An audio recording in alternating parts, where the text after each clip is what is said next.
प्रिय दोस्तों, आज की हमारी कहानी है गरीब की दुर्गा भक्ति। संध्या गरीब विधवा और दलित औरत थी। कुछ समय पहले ही उसके पति का देहांत हो गया था। वह अकेले ही अपनी बेटी माधवी का पालन पोषण कर रही थी। संध्या गांव के लोगों के घरों में झाड़ू लगाने का काम करती थी। वह माँ दुर्गा की भगत थी। दलित होने के कारण उसे मंदिर में प्रवेश करना मना था। माँ दुर्गा में अगाध श्रद्धा होने के कारण वह गांव के दुर्गा मंदिर के आगे भी साफ सफाई का काम करती थी। कुछ ही दिनों में नवरात्रि शुरू होने वाले थे। एक दिन उसकी बेटी माधवी बोली, माँ, इस बार नवरात्रों में मैं भी पूजा करूँगी और माँ दुर्गा के व्रत रखूँगी। संध्या बोली, बेटी, नवरात्रों के व्रत बहुत कठिन होते हैं। क्या तू ठीक से कर पाएगी? माधवी बोली, हाँ माँ, मैंने सोच लिया है। तो संध्या ने कहा, ठीक है, मैं भी तेरे साथ इस बार व्रत रखूंगी। इस तरह दोनों माँ बेटी ने व्रत करने की तैयारी शुरू कर दी। संध्या ने इधर उधर से कुछ पैसों का इंतजाम करके पूजा का सामान खरीदा। आज नवरात्रि का पहला दिन था। संध्या ने माधवी से पूछा, तुझे भूख तो नहीं लगी है? माधवी ने हंसते हुए कहा, लगी तो है, पर थोड़ी थोड़ी। दोनों माँ बेटी माँ दुर्गा को फूल अर्पित करने के लिए मंदिर जाती हैं। इन फूलों के सिवाय माँ दुर्गा को अर्पण करने के लिए उनके पास कुछ नहीं था। मंदिर में प्रवेश करने पर पुजारी उन्हें मंदिर के द्वार पर ही रोककर बोला कि तुम माँ बेटी कहाँ अंदर जा रही हो? तुम्हें पता नहीं है कि तुम्हारी जाति वालों का मंदिर में जाना मना है। संध्या बोली, पुजारी जी, दुर्गा माता के लिए तो अपने सभी बच्चे एक समान होते हैं। फिर माता के मंदिर में आप हमारे साथ ऐसा भेदभाव क्यों कर रहे हैं? हमारा ही प्रवेश मंदिर में वर्जित क्यों है? तब पुजारी बोला, हमारी बराबरी करने वाली तुम होती कौन हो? सदियों पुरानी रीत बदलने वाली तुम अपनी जात कैसे भूल गई? संध्या बोली, पुजारी जी, कृपा मेरी बेटी को माँ दुर्गा के दर्शन करके फूल चढ़ाने दीजिए।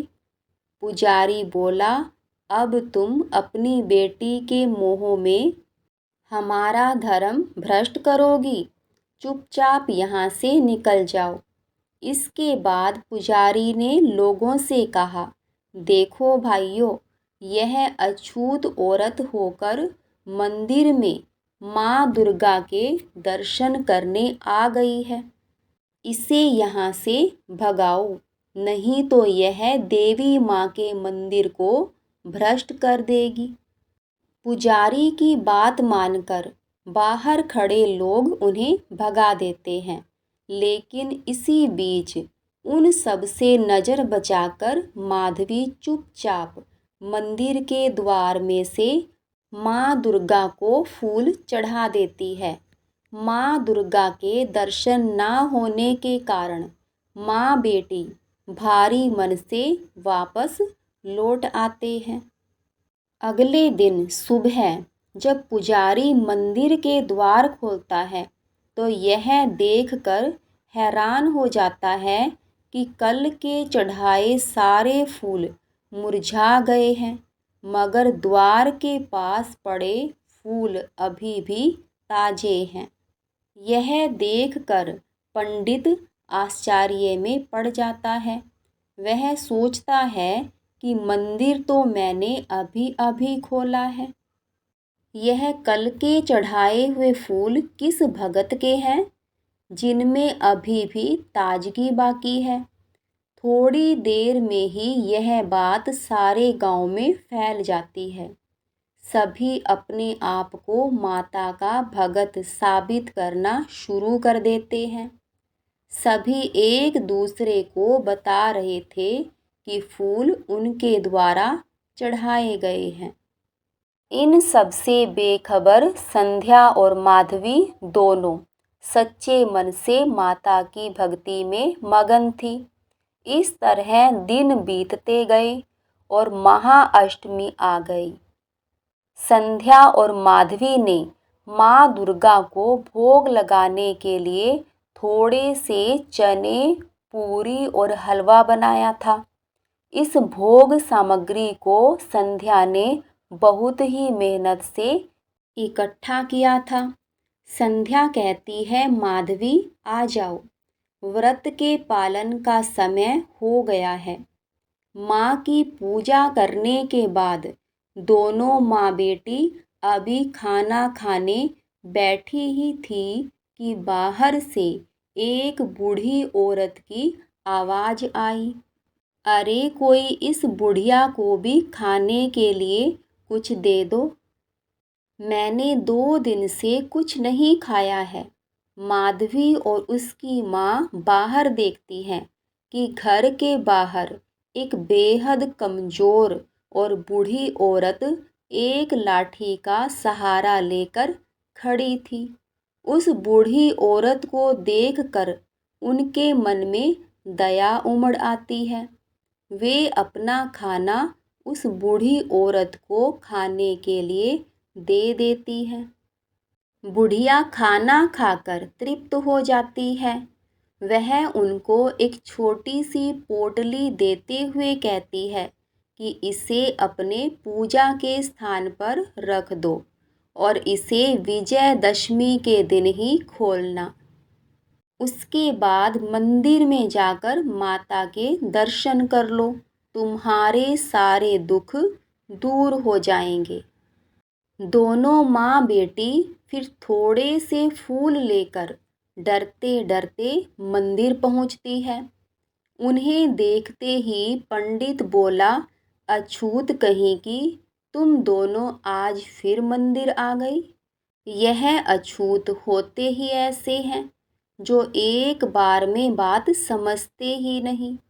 संध्या ने कहा, पुजारी जी, माता ने हमें मंदिर में पूजा करने से कभी मना नहीं किया। आप जैसे धर्म के ठेकेदार ही हमें मंदिर में प्रवेश करने से रोकते हैं। मुझे बस इतना पता है कि माता के दरबार में सब बराबर होते हैं। माता की नज़रों में कोई भी छोटा बड़ा नहीं होता, इसीलिए हमें भी माता की पूजा और दर्शन करने दीजिए। पंडित बोला, अब तू मुझे पंडिताई का पाठ भी पढ़ाएगी। और वह मंदिर में आए हुए लोगों की ओर देखकर कहता है, अरे भाइयों देखो, यह अछूत फिर से मंदिर में घुसने आ गई है। इससे पहले कि यह देवी के मंदिर को दूषित करे, उससे पहले ही इस अछूत को निकाल बाहर फेंको। सारे लोग उन्हें वहाँ से खदेड़ने लगते हैं जैसे वह कोई जानवर हो। इस भाग दौड़ में माधवी के हाथ से फूल मंदिर के प्रांगण में गिर जाते हैं। अगले दिन जब लोग मंदिर में जाते हैं तो वह देखते हैं कि माधवी के गिरे हुए फूल अभी भी ताजे हैं। पंडित बोला, लगता है यह माँ बेटी दोनों डायन या जादूगरनियाँ हैं। उन्होंने ही मंदिर पर जादू किया हुआ है। भाइयों, उन्हें पकड़कर यहाँ लाना होगा। उनका फैसला यहाँ देवी माँ के सामने होगा। लोग दोनों माँ बेटी को पकड़कर मंदिर में लाते हैं। पंडित बोला, सच सच बताओ, तुम लोगों ने यहाँ क्या जादू कर रखा है? हम यहाँ इतनी भक्ति से माँ की पूजा करते हैं, फिर भी हमारे फूल तो मुरझा जाते हैं, और तुम अछूत जात की औरतें जो मंदिर में प्रवेश करने के लायक भी नहीं हो, उनके फूल कैसे ताजे रहते हैं? संध्या बोली, पुजारी जी, हमने कुछ नहीं किया है, हम कोई जादूगर नहीं हैं। तभी दूसरे लोग कहने लगते हैं कि यह ऐसे मुंह नहीं खोलेंगी, और लोग उन्हें पीटना शुरू कर देते हैं। बेचारी संध्या वहाँ गिर जाती है और माधवी दौड़कर अपनी माँ से लिपट जाती है। तभी वहाँ अचानक से तेज आंधी चलने लगती है। सारे सजावट भरे पंडाल उजड़ जाते हैं। इसके बाद आगे का दृश्य देखकर लोगों की आंखें फटी रह जाती हैं। उनके सामने साक्षात माँ दुर्गा प्रकट होती है। वहाँ उपस्थित पुजारी और सभी लोग माँ के सामने झुक जाते हैं। साक्षात माँ दुर्गा को सामने देखकर संध्या और माधवी की आँखों से आंसू बहने लगते हैं। दुर्गा माँ कहती है कि मेरा भगत वही है जो सच्चे मन से मेरी पूजा करे। तुम लोग क्या सोचते हो कि भक्ति सिर्फ सजावट से और पंडाल से ही होती है? भक्ति सीखनी है तो मेरी इस भगत से सीखो। इसकी भक्ति का ही प्रताप था कि इसकी प्रेम से खिलाई गई 2 पूरियों से ही मैं तृप्त हो गई। दुर्गा माँ की आवाज़ सुनकर संध्या और माधवी के आश्चर्य का कोई ठिकाना ना रहा। दोनों माँ बेटी समझ चुकी थी कि उस बुढ़िया के भेष में स्वयं माँ दुर्गा थी। फिर संध्या माँ के सामने प्रणाम कर कहती है कि हे ममतामयी दयालु माँ, हम सब आपके बच्चे हैं। मैं इन सब की तरफ से आपसे क्षमादान मांगती हूँ। हमारे पापों को क्षमा करें और हमें अपने चरणों में शरण दो। पुजारी को अपनी गलती का एहसास होता है और वह कहता है, माँ, हमसे बहुत बड़ा अपराध हो गया है, हमें माफ़ कर दो। मैंने संध्या और माधवी जैसे तुम्हारे कई भक्तों को इस मंदिर में आने से रोककर बहुत बड़ा अपराध किया है।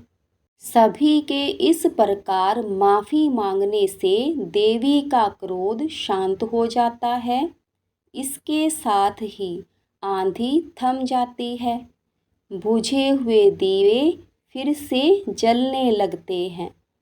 माँ दुर्गा कहती है कि आज माधवी और संध्या की भक्ति से प्रसन्न होकर मैं इस गांव को सुख समृद्धि और धन धान्य से भरपूर होने का आशीर्वाद देती हूँ। इतना कहकर माँ दुर्गा वहाँ से अंतर ध्यान हो जाती है।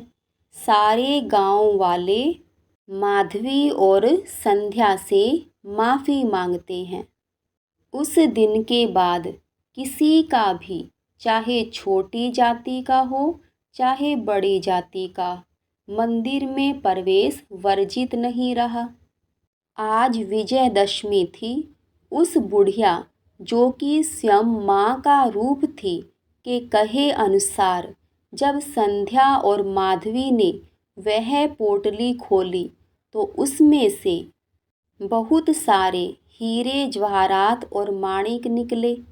यह देखकर दोनों की आंखों में आंसू आ गए और मन दुर्गा माँ के प्रति श्रद्धा से भर गया।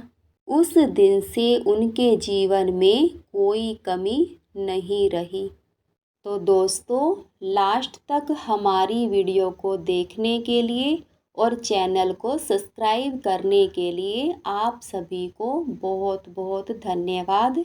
अगर हमारा ये वीडियो पसंद आए तो वीडियो को लाइक और चैनल को सब्सक्राइब ज़रूर करें।